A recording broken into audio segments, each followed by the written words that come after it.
Bienvenidos un día más a mi canal.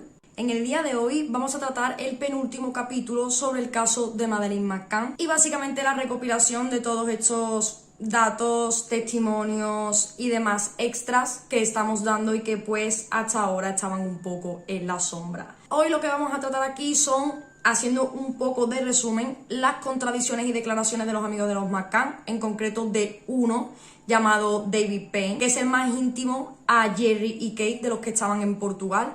Pues este hombre la verdad que dio varias declaraciones, estas declaraciones tuvieron muchas contradicciones y parece ser como que esta persona, este hombre David, quería cubrir de cierta forma algo o por lo menos quitarle la sospecha a la policía de que los McCann pudieran tener algo que ver con las cosas que él decía. También pues vamos a hablar de otras contradicciones que quizás parecen no ser tan importantes, pero que tienen un peso en el contexto, como pues vamos a ver más adelante en este vídeo. Así que sin más, amigo, no me quiero enrollar mucho. Suscríbete si no estás suscrito, dale a like si te ha gustado el vídeo y activa la campanita de notificaciones para que YouTube te avise cada vez que subo un vídeo nuevo. Como también todas mis redes sociales junto a Patreon y PayPal las tenéis aquí abajo en la descripción. Sé que estáis viendo la mesa un poco desordenada, pero es que en este capítulo me tengo que basar tanto en los datos que tengo escritos, como ya me pasó en un capítulo, junto con los que tengo en el ordenador. Así que pues básicamente lo tengo así ordenado porque hay algunas cosas que están comentadas, otras que no, para poderle echar mano directamente. Sin más, amigos, vamos a comenzar con el capítulo 5 sobre el caso de Madeleine McCann. El primer punto que vamos a tratar aquí fue una de las declaraciones de los McCann, porque debemos partir de este punto desde ellos para poder llegar a los testimonios y declaraciones de sus amigos. Y es respecto a lo que ocurrió el día en el que Madeleine desaparece antes de que tanto Kate como Jerry se fueran al tapas. Kate publicó en su libro que ella estuvo con Madeleine y los pequeños Amélie y Sean antes de ir, digamos, al tapa con sus amigos, pero que antes de nada decidió entrar con sus pequeños hijos en el dormitorio donde iban a dormir los tres y se acomodaron en la cama donde posteriormente dormiría Madeleine. Se supone que tanto Madeleine como sus dos hermanos mellizos como Kate se sentaron en la cama y se apoyaron en la pared que estaba junto a esta y leyeron un último cuento. Besamos a los gemelos y a Maddie, quien ya estaba acurrucada con su manta de princesa y Cuddle Cat, un peluche que le regalaron un poco después de nacer y sin el que nunca se iba a la cama. Solo una página más adelante del libro, Kate escribe: Jerry fue a verla sobre las 9:05 y Madeleine estaba sobre las mantas, tendida allí, sobre su lado izquierdo, solo con las piernas tapadas tal y como la dejamos. Entonces, ¿cómo es posible que diga que Madeleine estaba acurrucada cuando ella va a besarla porque ella se había quedado dormida mientras que ella le leía el cuento? Y una página más adelante dice que Madeleine estaba semitapada, digamos, con solo las piernas dentro de la manta, pero que estaba tal y como la dejaron. No tiene sentido porque la descripción última no corresponde con la primera, por lo tanto no puede estar igual. ¿Cómo estaba entonces Madeleine antes de marcharse ellos? ¿Acurrucada o semi-tapada? El 10 de mayo, tan solo 6 días después, se complica aún más este relato, pues Jerry dice a la policía haber visto la noche en la que su hija desaparece que Madeleine estaba totalmente destapada, con las mantas dobladas hacia abajo, como era habitual cuando hacía calor. ¿Cómo entonces estaba la pequeña? Pues ya tenemos tres versiones totalmente distintas. Para esto hay o se dan dos respuestas. La primera de ellas es que Jerry fue el único en todo el grupo que defendía que aquella noche hacía calor en sus declaraciones. El resto, incluyendo su mujer Kate, declararon tener frío. Por la brisa y temperatura que hacía, solían ir con algo de manga larga. Esto además está por escrito y lo dijeron, e incluso no se ha podido desmentir esto. Si se miran las temperaturas de ese día, se ve que era una temperatura baja, digamos, que puede hacerte sentir frío, quizás el típico repeluco de por la noche en una zona de playa donde corre algo de viento, pero para Jerry pues hacía calor.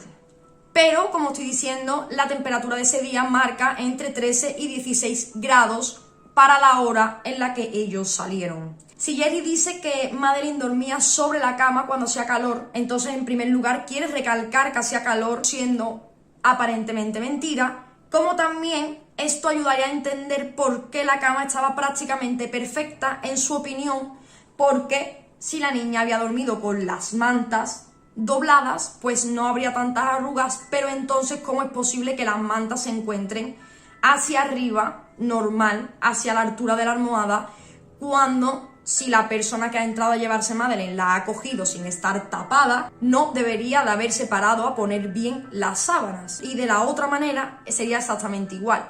Si quita las mantas para coger a la niña, no se va a parar a poner las mantas bien. Entonces, ¿cómo es posible esto? Si hablamos de contradicciones, tenemos que nombrar a un amigo de los McCann llamado David Payne, que también pues era doctor. Aseguró durante muchísimo tiempo haber sido una de las personas en ver a Madeleine con vida antes de que todos se reuniesen en el tapas aquella noche.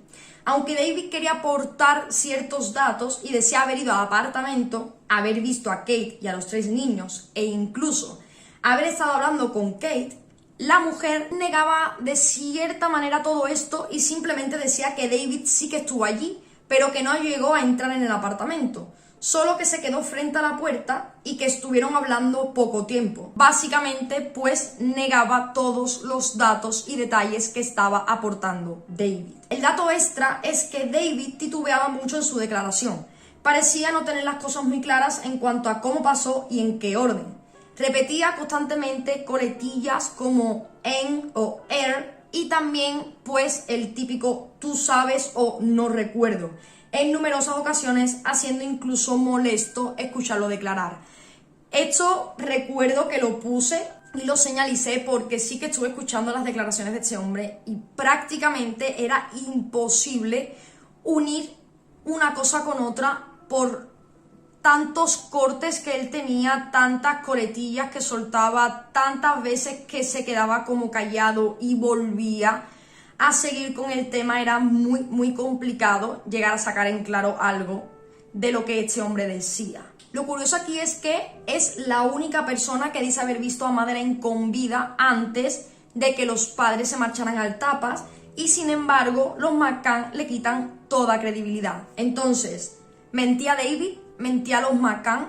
¿Y por qué, de ser así, mentían algunos de ellos cuando la declaración de David ayuda, digamos, a los McCann en cuanto a su inocencia? Porque hay una persona que ha visto a Madeleine con vida cuando en teoría nadie la había visto hasta que este hombre prestó declaración. Entonces básicamente no sabían cuándo Madeleine podría haber perdido la vida o haber desaparecido realmente. Cuando este hombre aparece y dice haber visto a la niña antes, pues obviamente le está quitando de cierta forma culpa a los McCann porque la niña estaba en ese momento.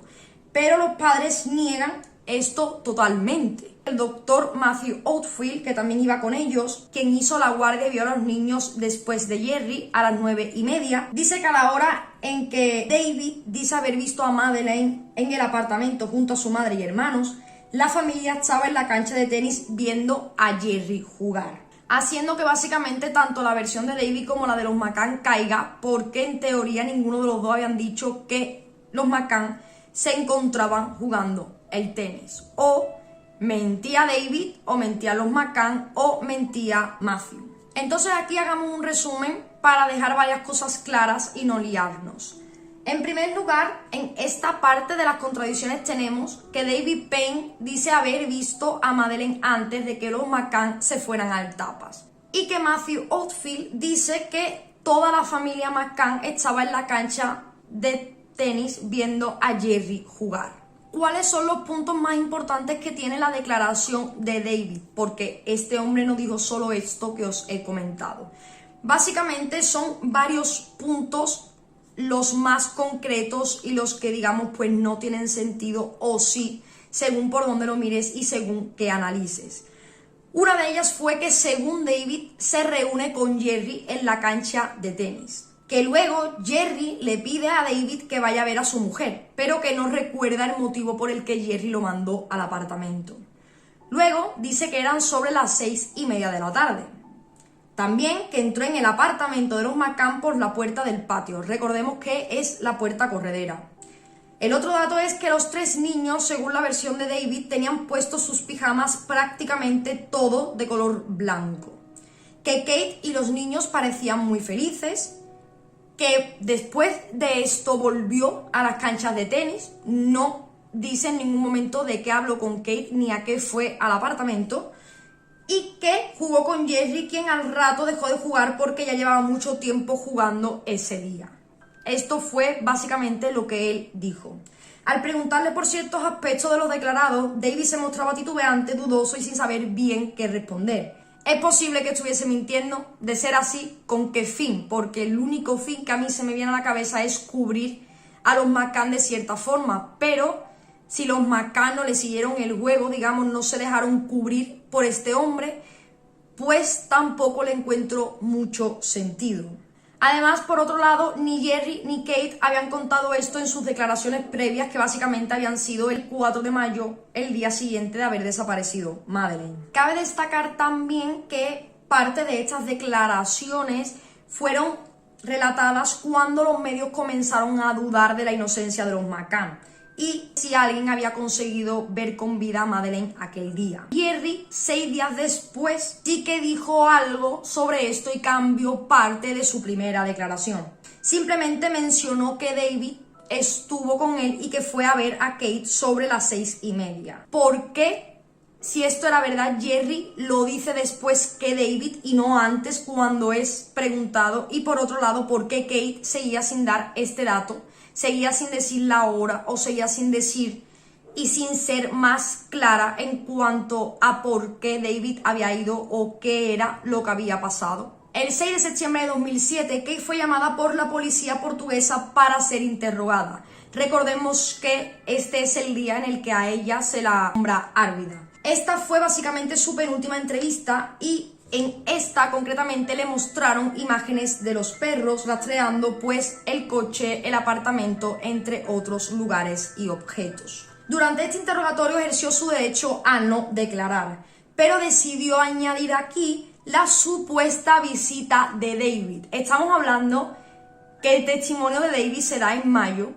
Jerry, 6 días después de que David diga que los ha visto y demás, Jerry añade este dato y desde mayo no es hasta septiembre que Kate decide contar que David estuvo allí y digamos como armar un poco más este testimonio. Y es aquí cuando se captan varias contradicciones entre David, Kate y Jerry, porque básicamente no se habían dado los mismos datos, por lo que obviamente ya no queda más que pensar que todo era mentira, porque si no te acordarías y sería básicamente imposible fallar tanto. Más tarde también cambiaron pues esta parte en la que tenía que ver David. En algunos medios incluso se llegó a afirmar que Jerry tenía una lesión en el tobillo aquel día mientras jugaba un torneo de tenis, cosa totalmente incierta.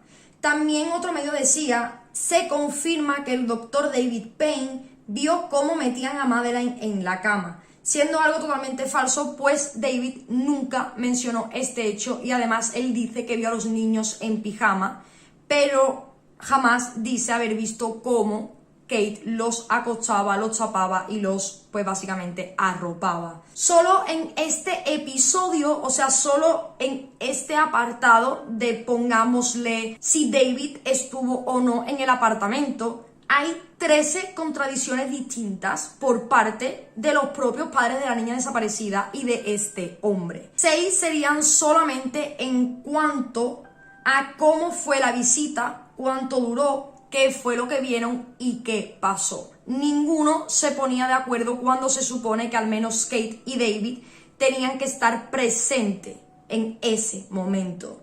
Después, otras 6 serían presuntas razones por las que David visitó a Kate, o bien dadas por Jerry, por qué mandó a David, o bien como excusas de David para decir que había ido al apartamento por tal motivo o por tal cuestión. Y la restante, que sería una, es la que hacía referencia en cuanto a la hora a la que se realizó esta visita. Pues David dijo que era las 6:30 y luego te fue añadiendo esto, pero tampoco quedó claro porque en teoría Jerry no estaba, Kate tampoco tenía muy claro la hora y pues tampoco se sabe exactamente si esto pasó, a qué hora llegó a ocurrir. Si llegó a pasar en algún momento, y esto ya es un dato mío, una opinión mía, contando con las pruebas reales y sólidas que hay en cuanto a qué pasó esa tarde, se supone que Kate recogió a los 3 niños del Kids Club en torno a las 6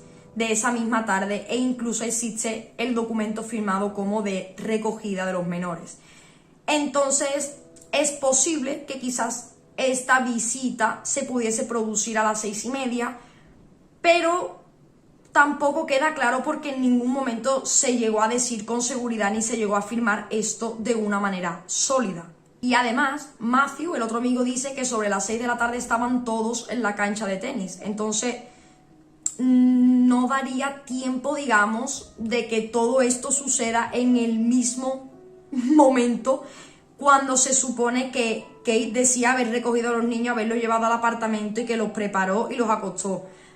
Jerry decía que estaba jugando al tenis y ahora el otro amigo decía que estaba toda la familia allí. Entonces, es que ninguno tenía claro, nadie decía nada en claro sobre las declaraciones y parecía como si ni siquiera hubieran estado juntos ese día, porque ninguno atinaba y acertaba con ningún dato sobre lo que habían hecho los otros. Jerry McCann además dice estar en la cancha de tenis a las 6:30 y a la vez sus anteriores declaraciones decían que él había permanecido en el apartamento con su familia, se había duchado, había tomado algo con Kate y luego se había ido al tapas. Entonces, ¿qué es lo que realmente estuvo haciendo Jerry aquella tarde? Penn también dijo inicialmente que Jerry estaba en el apartamento junto con Kate, que pues básicamente corroboraría la primera declaración de Jerry.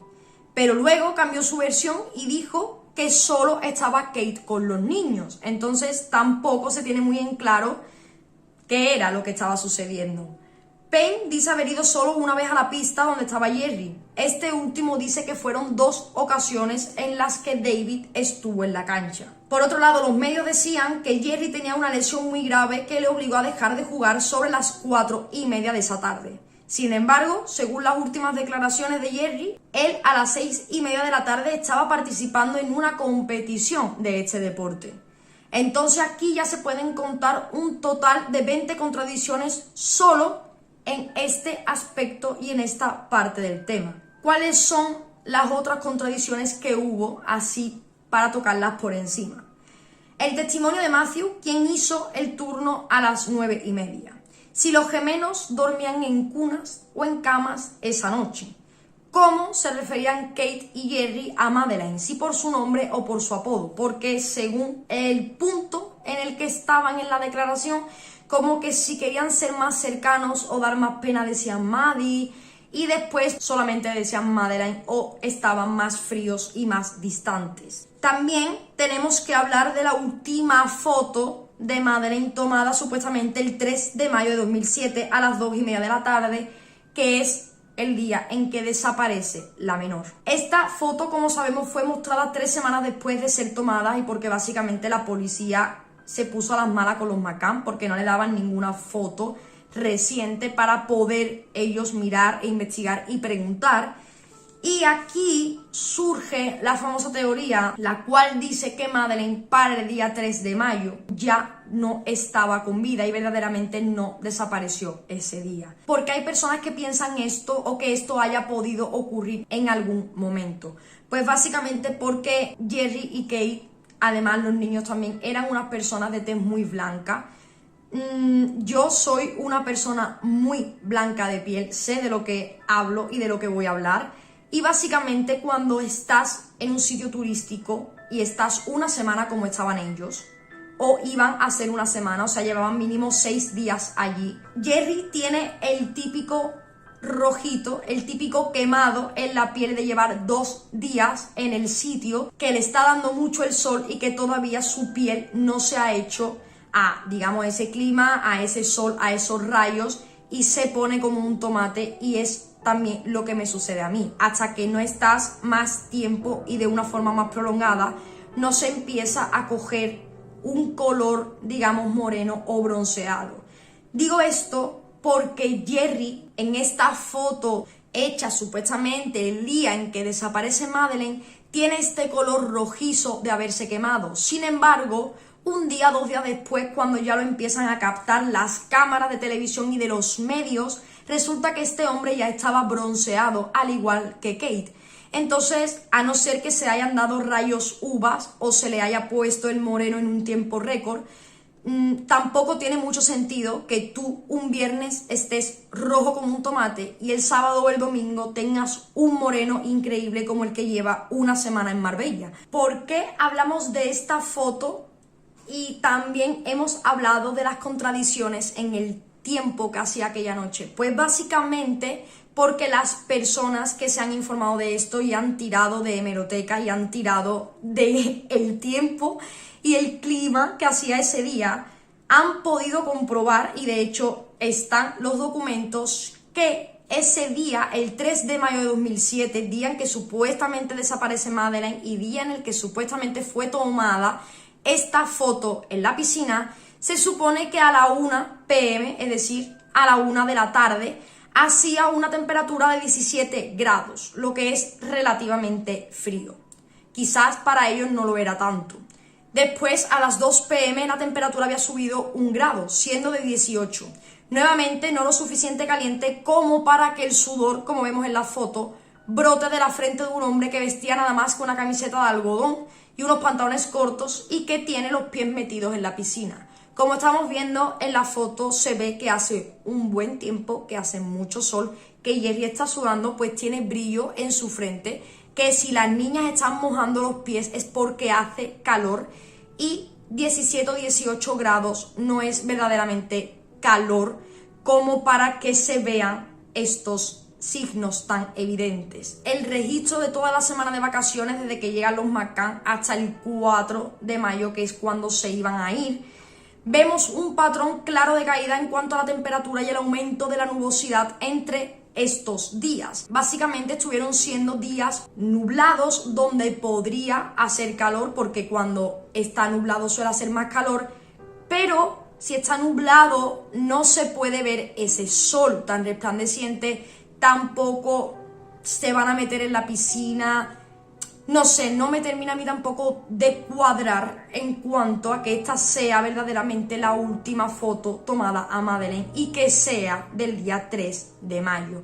Quizás sí que es la última foto tomada, pero quizás no es de ese día y es del principio de las vacaciones o al poco de haber llegado. A esto además le debemos sumar la declaración de una de las niñeras que estaba en el Kids Club y que además cuidó a Madeleine, digamos, durante esos días en los que estuvieron de vacaciones en Praia da Luz. Los testimonios de esta mujer llamada Catriona Baker carecen de detalles reales en lo que respecta a qué hizo Madeleine en la guardería durante aquellos días. Además de eso, según algunos momentos concretos de lo que hizo Madeleine aquellos días, no se corresponde con lo que cuenta Kate en su libro respecto a lo que hizo su hija en aquellos días. No sé si me explico.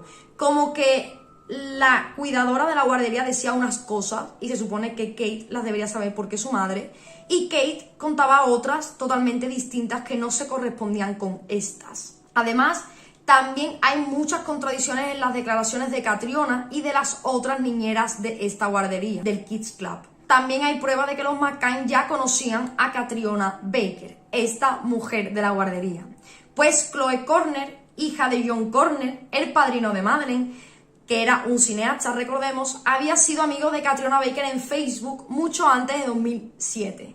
Y Catriona Baker también pasó unas vacaciones en casa de los McCann unos meses después de que se denunciara la desaparición de la menor.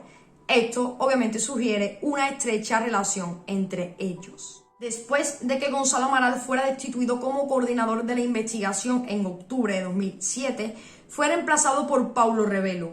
Al menos una ocasión, este hombre sugirió que tenía pruebas firmes de que los McCann no habían dejado a los niños en el apartamento y se habían ido y estaban haciendo turnos al igual que los demás. Pues este hombre aseguraba que todos los niños habían estado en un sitio concreto, pues habría sido más fácil a la hora de, digamos, revisarlo y de hacer el turno. En vez de ir cada padre o cada matrimonio a su respectivo apartamento, pues que estuvieran todos en uno, se hiciesen compañía y al ir a ver a uno, pues ya se viesen a todos. ¿Qué fue lo más significativo aquí? Pues que esta mujer, Catriona Baker, la que cuidaba a los menores del Ocean, dijo que esa noche en la que sucede todo, ella estaba cuidando a 7 niños. No dijo qué niños eran, o al menos no se ha hecho público. Quizás le dijo algo más concreto y más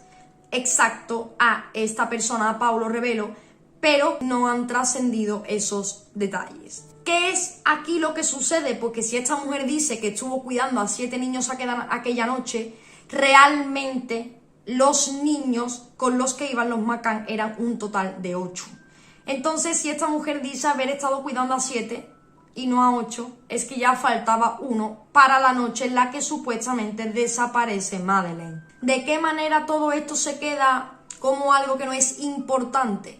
Porque posterior a esto, los amigos de los McCann dijeron que no habían estado yendo todos los adultos a comer, porque al menos uno de todos los que iban se quedaba en el apartamento con el hijo en cuestión. Según lo que estaban diciendo ahora los amigos, es que, por ejemplo, los McCann, que iban los dos juntos a comer y dejaban a sus 3 hijos solos, pues que durante esa semana uno de los dos se quedaba en el apartamento con los niños y entonces, por tanto, ese adulto no era visto en el restaurante ni esos niños eran cuidados por la cuidadora de ese día.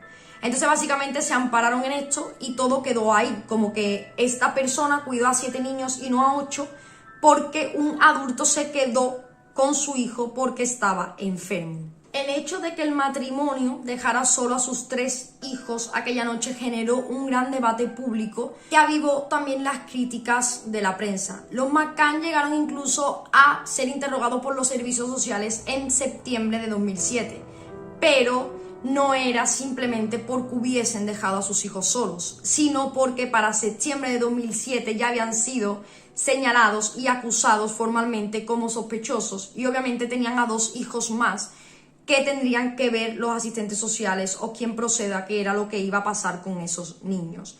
Pero estos analizaron la situación de Sean y Amélie y vieron que no había ninguna irregularidad. Fueron 2 periódicos, tanto el de Daily Express como el de Daily Star, los que tuvieron que pedir disculpas públicas por las declaraciones difamatorias de los McCann en cuanto a por qué habían dejado a sus hijos solos y demás, siendo incluso Kate y Jerry indemnizados por esto. O sea, se supone que si la libertad de expresión existe mientras que no se falte el respeto y mientras que en ese momento pueda haber pruebas que señalen que dejaron a los hijos solos y que por tanto eso es una irresponsabilidad, ese reportero, ese periodista está en su derecho de poder decir que eso es una irresponsabilidad porque verdaderamente lo es. Otra cosa es si le faltaron el respeto o si dijeron cosas que eran totalmente mentiras, pero si, por ejemplo, critican o comentan el hecho de que los McCann dejaran solos a sus hijos cuando es algo cierto,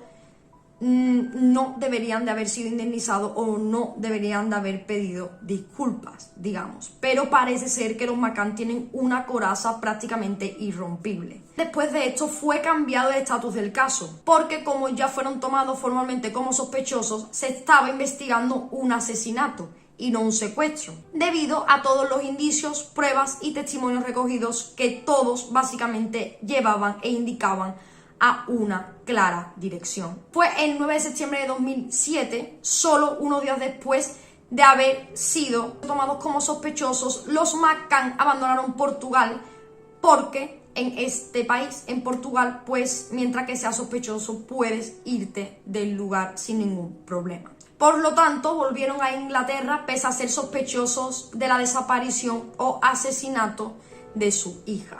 Tan solo un día después, el día 10 de septiembre, del regreso de los McCann a Inglaterra, un policía portugués firmó unos documentos compuestos por un total de 9 páginas, donde se aseguraba que Madeleine había fallecido en el apartamento vacacional y que los causantes de su trágica muerte podrían haber sido los propios padres debido a los sedantes que le habían administrado a la pequeña, asegurando de esta forma todo lo dicho anteriormente por los amigos de los McCann, como también lo dicho por ellos y las constantes visitas rutinarias para ver a los niños. Esto no habían sido más que mentiras para cubrir lo que verdaderamente habían pasado y habían hecho con Madeleine. Todo esto supuestamente, como digo, por palabra o por pensamiento de un policía portugués. Sin embargo, el 10 de junio de 2008 la investigación se tornó muy confusa después de que el detective o coordinador de la búsqueda, Gonzalo Amaral, y otros 4 agentes fueran señalados, digamos, por saber o tener detalles sobre la desaparición de Joana Cipriano, que era una niña menor también, más o menos con las características de Madeleine en cuanto a edad y a cómo sucedió el suceso, y esto ocurrió en un pueblo a 11 kilómetros de Praia da Luz. Amaral llevaba el caso de Madeleine, pero para este momento él fue mandado a trabajar a otra ciudad debido a que se pudo comprobar que él conocía cierta información de este caso y pues como que no la había compartido. La verdad que lo señalaron mucho por esto, pero según pude ir mirando, no es tal cual, no es que él estuviese escondiendo información o que él tuviese algo que ver en la desaparición, sino que como que había agentes que no estaban haciendo bien su trabajo o algo así, y Amaral era el jefe de ellos, pero eso no tiene por qué ser señal de que él fuese conocedor. La controversia también sobrevino cuando el 17 de junio el jefe inspector Olegairo de Sousa dijo que la presencia de mucha gente en el apartamento del cual Madeleine desapareció después de que se descubriera que no estaba allí, complicó el trabajo del equipo forense y que este había podido destruir las evidencias y esto podría ser fatal para la investigación.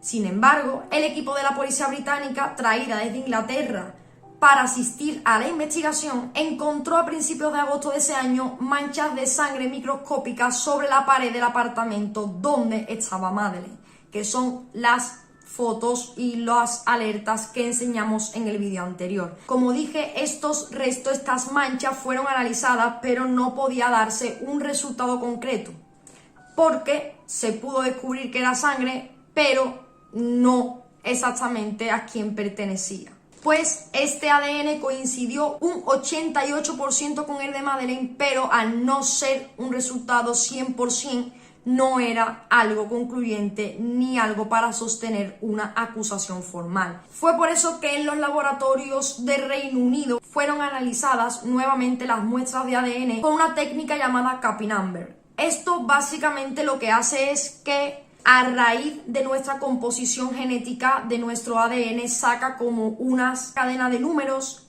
en el que básicamente cada uno tiene su identificación genética. Por lo tanto, aunque pudiese dar coincidencia el ADN de Jerry, por ejemplo, con el de Madeleine, con esta técnica se podría saber si era de la misma persona o por el contrario de otra distinta. Lo que pasa aquí es que aunque exista esta muestra y aunque exista esta técnica para saber exactamente a quién pertenece, esto no basta como prueba para juzgarlos, a los McCann en todo caso, ante un tribunal, si todavía no ha sido encontrado el cuerpo ni tampoco hay confesión por parte de los padres. Bienvenidos un día más a mi canal. En el día de hoy vamos a terminar con el caso de Madeleine McCann y con esta serie de datos que estamos dando extras y que digamos pues no son conocidos. Hoy en concreto vamos a hablar de los fondos que recaudaron los McCann con las páginas para buscar a Madeleine, como también la empresa que contrataron para hacer las investigaciones privadas y las personas que trabajaban en esta agencia. Creo que es algo muy importante porque nuevamente se dejan muy señalados. No creo que cuando unos padres que están pasando por esto, que han perdido a su hija y no saben dónde está, cuando hay personas ayudándole para poder encontrarla, ofreciéndole cierta ayuda económica para que se pueda seguir investigando, se pueda seguir moviendo el caso, pues se haga lo que han hecho ellos y además la mala forma que han tenido, digamos, de gastar el dinero. Así que sin más, antes de comenzar con todos los detalles de este vídeo, suscríbete si no lo has hecho, también dale like a los vídeos que te gusten y activa la campanita para que YouTube te avise cada vez que subo un vídeo nuevo. Todas mis redes sociales se encuentran aquí abajo en la descripción de este vídeo, junto con Patreon y PayPal para quien quiera hacer una aportación al canal. Tenemos habilitada la pestaña de miembros para todo aquel que quiera unirse a la familia, ver los vídeos con antelación, tener emoji exclusivo, entre otras ventajas más. Sé que quizás os suena este chaleco, os suena el look, os suena todo, pero estoy grabando esto después del capítulo 5 porque siento que no voy a acabar nunca con este caso y además me requiere mucho tiempo grabarlo, así que ya he aprovechado y digamos que llevo toda la tarde grabando para poder acabar con este caso y poder ya daros todos los detalles. Así que sin más, comencemos. Antes de nada, quiero lanzaros una pregunta al aire y es la siguiente. ¿Cómo pensáis vosotros que los McCann pudieron hacer frente económicamente a las investigaciones privadas, a las agencias de investigadores, también a los gastos respecto a la desaparición, abogados, etcétera? Voy a intentar, digamos, explicaros y dejaros esto lo más claro posible. Solo 13 días después de la desaparición de Madeleine, los McCann lanzaron una página de recaudación de fondos llamada Madeleine Ninguna Piedra por Remover, con la intención de utilizarlas para buscar a la pequeña, digamos, de utilizar pues los recursos económicos que se le estaban brindando para buscar a su hija. Se recaudaron millones de dólares en muy poco tiempo. Incluso el tío de Kate decía que la gente lo paraba en la calle para darle dinero y contribuir de esta forma. También decía que los principales donantes eran británicos y eran pues los que más lo apoyaban en su causa. Pero ¿qué es lo que sucede con esto? Que verdaderamente no era una organización benéfica ni una recaudación de fondos como la gente se podía llegar a imaginar, sino que verdaderamente era una empresa privada creada como un fondo fiduciario. Vamos a aprender también un poco de economía aquí. Pues esto supuestamente es un acuerdo legal privado en el que la propiedad de los activos de una empresa, que puede incluir acciones, viviendas, bienes raíces, se transfiere a un fondo privado y es propiedad o administrado por una persona o grupos de personas miembros de este fideicomiso. Es decir, que todo el dinero que estaba siendo ingresado bajo el título de Madeleine Ninguna Piedra por Remover y bajo lo que aparentemente era una organización benéfica, una simple recaudación de fondos sin ánimo de lucro, digamos, personal, era verdaderamente una empresa en la que los McCann y las personas que formaran parte de esta podían hacer y deshacer, gestionar y todo lo que quisieran con este dinero. Los directores principales, digamos, y los que eran para ese momento, en el momento de la creación de este fondo, eran Jerry McCann, Kate McCann, John Corner, padrino de Madeleine, el cineasta, Brian Kennedy, el tío de Kate, Edward Smethurst, la verdad no sé muy bien si se diga así, quien era abogado y coordinador de los McCann, y Michael Lynette, quien era amigo de la familia, contable. Se supone que esta organización tenía como única razón lógica promover y recoger fondos para la propia defensa de los McCann, como vamos a ver a continuación. Y de hecho, cómo figura movimientos en cuanto a el banco y en cuanto a las transferencias de esta página. Para empezar, tenían dentro de esta organización a los mejores abogados y procuradores. Y además, los McCann habían contado durante todo ese tiempo, digamos, con ayuda legal, la cual estaba valorada en un total de 4 millones de libras o incluso más. El tal Edward Smethurst, este que os he mencionado, resulta que cobraba $300 por hora. Unas 1.500 horas que atendió y, digamos, trabajó para Jerry, harían un total de $450.000. dólares. Se gastaron casi 400.000 en silenciar a un abogado retirado llamado Tony Bennett con una demanda por libelo, después de que este hombre escribiera 2 libros sobre el caso y pues los McCann le sacaron lo más grande por haber hablado de ellos. Estuvieron 5 años luchando, intentando reclamar una demanda de indemnización contra Gonzalo Amaral por daños y perjuicios debido a su libro Madeleine, la verdadera mentira, y además incluso los McCann intentaron prohibir su venta y prohibir su libro. Carlos Pinto, que era el abogado principal de Jerry, era un hombre portugués, también cobraba más o menos unos $300 por hora y también estuvo bastantes horas trabajando con Jerry. Rogelio Alves era otro abogado portugués, en este caso era el abogado de Kate, quien cobraba otros $300 por hora, unas 100 horas que trabajó para Kate. Geoffrey Robinson, abogado de derechos humanos, unos $10.000. Howes Percival, abogado comercial, no se sabe qué trabajo realizó para los McCann, pero este hombre recibió también unos $10.000 que le pasaron los McCann.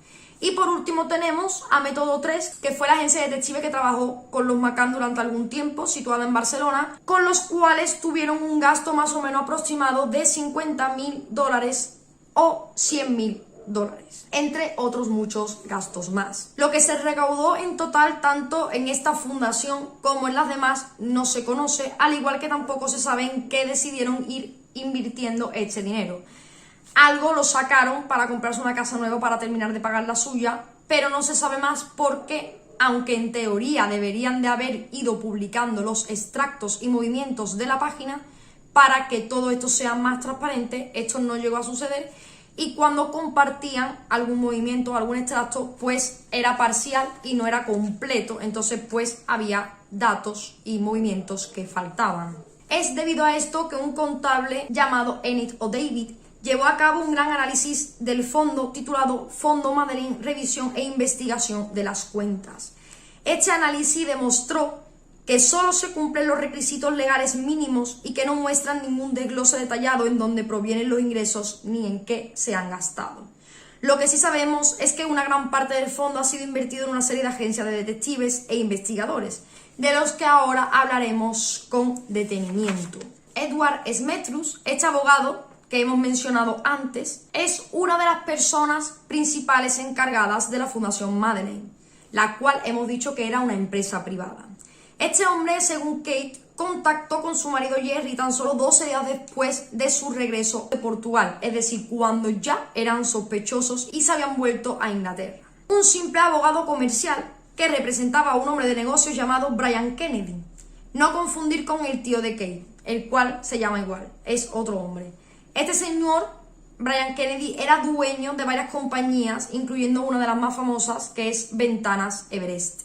Intentó comprar incluso unos equipos de fútbol. La cuestión es que Edward, este abogado comercial, decía que su cliente Brian quería ayudar con la desaparición de la pequeña. Así fue como tan solo 2 días después, un famoso abogado londinense, Angus McBride, de la firma O'Buffett Kingsley Nipley, recogió a los McCann y los llevó a una reunión en Londres donde vieron a Brian por primera vez. Los McCann aseguraron que hasta que no terminó la reunión, Brian no dijo nada, hasta que se finalizó y él les aconsejó a la familia que su compañía llevara a cabo una investigación privada. El señor Kennedy compró una casa para utilizarla como sede de su investigación. Tanto él como el Team McCann, incluyendo a sus abogados, procuradores, portavoces, fueron muy reservados con todo lo relacionado a esta sede y con la respectiva investigación. Fue en 2009 cuando algunos fragmentos de estas vieron la luz gracias a un documental emitido en el Canal 4 sobre el caso. Aquí se destaparon principalmente 2 cosas.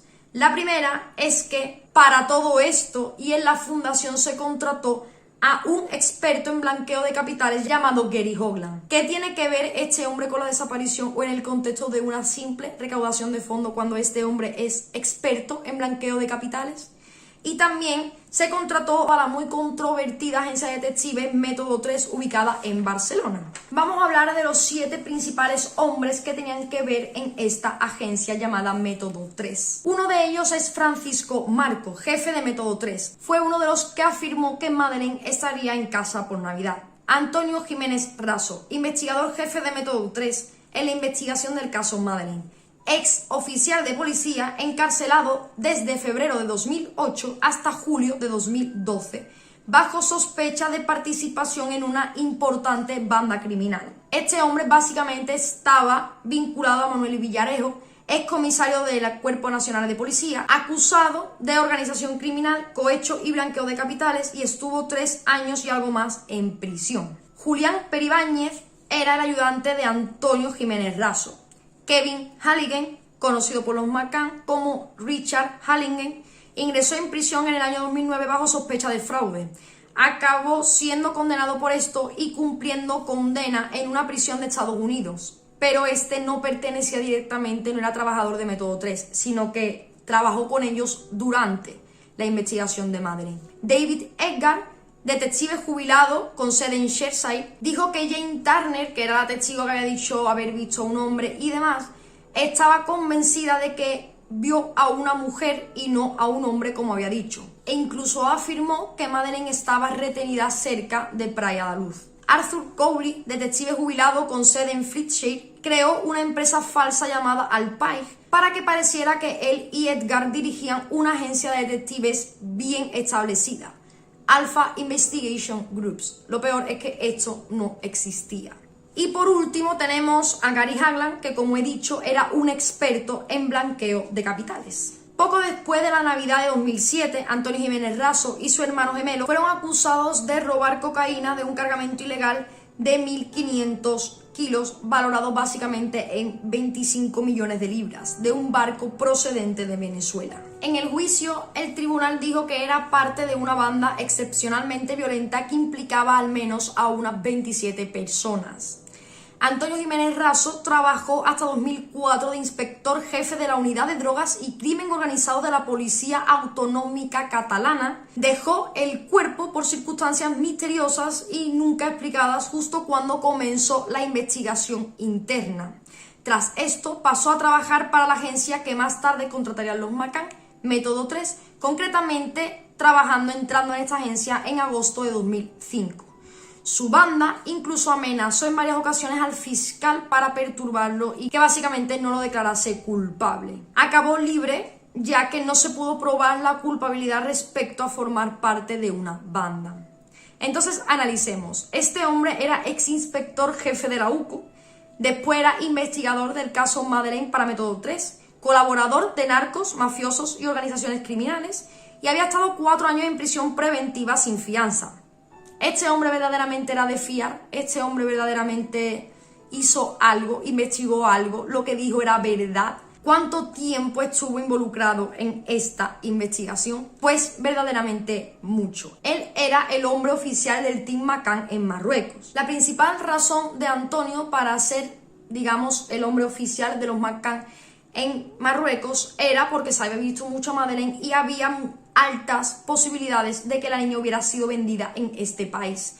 Unas conclusiones e hipótesis que solo tenía pues este hombre. Hubo testigos y noticias las cuales afirmaron haber visto a Antonio y algún otro hombre más buscando personas que por dinero se ofreciesen a decir que habían visto a la niña.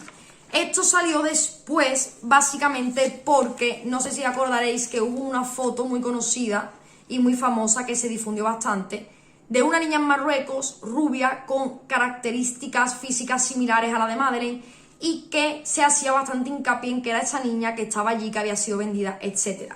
Pero verdaderamente esto era mentira y era Antonio con otro hombre más de la agencia chantajeando, digamos, ofreciéndole a la gente cierta declaración por dinero.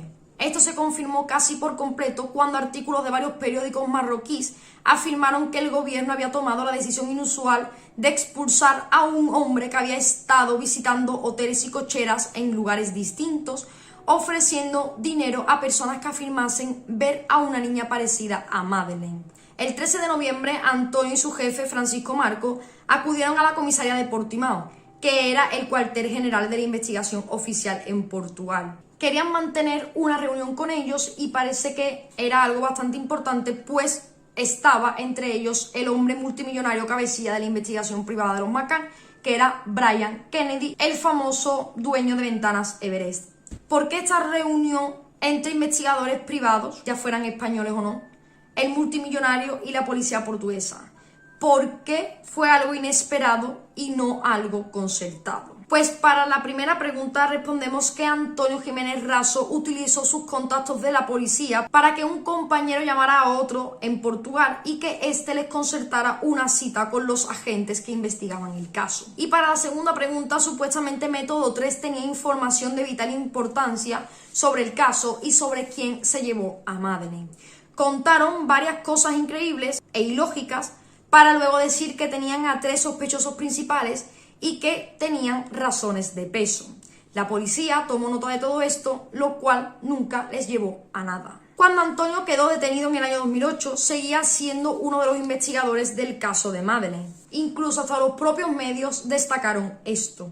Más allá de sentirse estafados, enfadados, o denunciar o reaccionar de alguna manera ante esto, ante una agencia que verdaderamente era una tapadera, que no eran investigadores privados, sino que básicamente era un batiburrillo de hombres que por una razón u otra se habían reunido y habían montado esto. Lo que hicieron fue negar que Francisco tuviera algo que ver con Método 3 y dijeron literalmente: él no pertenece a nuestro equipo. El mismo 13 de noviembre de 2007, por la tarde, Brian se reunía con el ex principal sospechoso, Robert Murad, el abogado de Brian, Edward Smetrut, y el abogado de Robert, Francisco Pagarete. Y esto pues se filtró en los medios. Cuando salieron de Salsalito, la finca propiedad de los tíos de Robert, los periódicos portugueses le preguntaron el motivo de la reunión.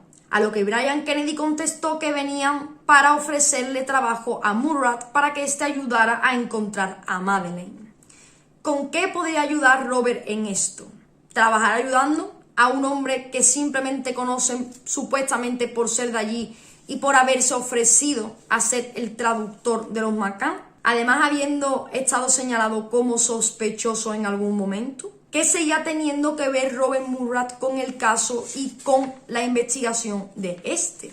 En julio de 2008, la policía portuguesa descartó definitivamente a los padres como sospechosos o autores de la desaparición o fallecimiento de Madeleine, pues la sombra del secuestro siempre ha estado planeando sobre esta investigación y sobre qué pudo pasarle a Madeleine. El ex inspector David Edgar, que durante 3 años estuvo investigando el caso, sostuvo en una entrevista al diario Birmingham Mail que una banda de pedófilos podría estar detrás del secuestro y hasta se mostró convencido de que Madeleine pueda estar viva y que incluso haya pasado todo este tiempo en una celda subterránea o en un calabozo. Una vez más, hay muchos casos en la historia en los que grandes grupos de personas que conocen un delito grave trabajan juntas para mantener el delito en secreto. Para dar solo un ejemplo, docenas de personas, incluidos policías y celebridades, sabían que Jimmy Savile era un pedófilo en serie. Sir Clement Freud, quien invitó hasta en 2 ocasiones a los McCann a su casa de Praia da Luz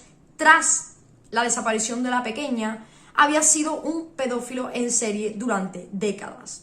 Pero muchas personas sabían sobre la conducta de Freud y también la mantuvieron en secreto durante muchos años. Además, cuando los periodistas intentaron interrogar a un amigo cercano de los McCann, David Payne, sobre los eventos de las vacaciones de Praia da Luz esa semana, se negó a hablar y dijo: tenemos un pacto de silencio. En las primeras semanas después de que se denunciara la desaparición de Madeleine, John Stalker, un detective experimentado y respetado elegido para trabajar en la supuesta política de disparar a matar en Irlanda del Norte, declaró, en su opinión: mi instinto me dice que algún gran secreto se está encubriendo. Sin más, chicos, estos han sido todos los detalles de este caso que yo he visto más importantes, quizás más destacables, donde se puede ver todas estas cosas de una manera tan evidente, las contradicciones, los gastos, que verdaderamente pasó, porque no podemos sacar nada en claro. Espero que, aunque no podáis tener una opinión armada o estructurada sobre qué pasó aquel día o tener vuestra propia hipótesis o teoría, al menos esto os haya informado bastante y os haya hecho pensar. Así que nada, amigos, como digo, espero que os haya gustado y que os haya informado, y sin más, me despido hasta la semana que viene. ¡Adiós!